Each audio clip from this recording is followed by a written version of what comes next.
Sometimes when you're working on an actual quilt and using the spiral attachment, you may want to use the same spirograph design over and over and over in a number of quilt blocks. In order to recenter the spiral attachment in one quilt block to the next, what you can do is simply follow the instructions that we've given and tear down the gear cartridge and recenter in the next quilt block like we've described. There is another method of recentering in the next quilt block that can save quite a bit of time. What we'll do, first of all, we've already centered in our first quilt block, so we'll go ahead and stitch out this pattern.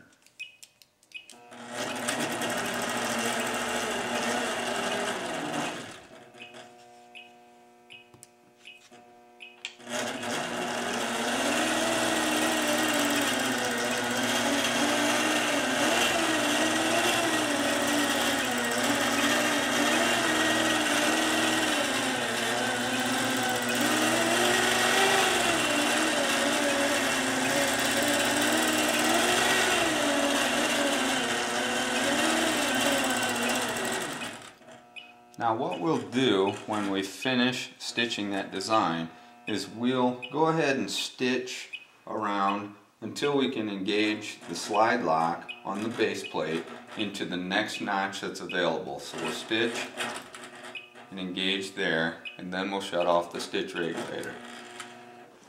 What we'll want to do to position in the next quilt block is then to measure the current position of our needle from one side of the quilt block and from one edge of the quilt block.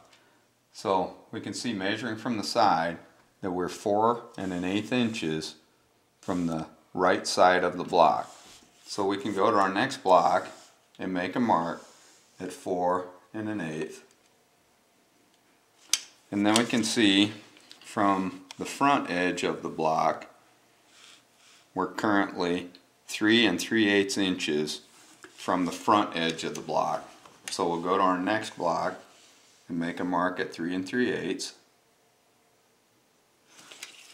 Now that mark that we've just made is going to be where we want to reposition the quiltazoid to for the next block.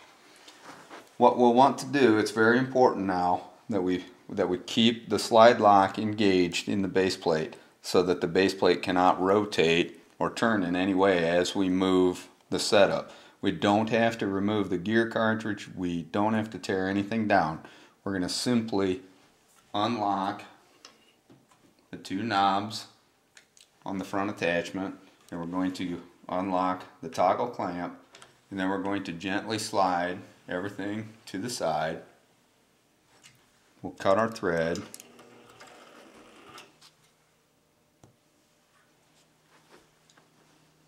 And then we'll reposition the quiltazoid so that we can enter directly into the mark that we made in the next block. With the needle down to hold our place, we'll go ahead and lock the toggle clamp, and then we'll lock the 2 black knobs. And now the quiltazoid is centered. The design will be centered on this quilt block just like it was on this last one. We'll go ahead and stitch that out.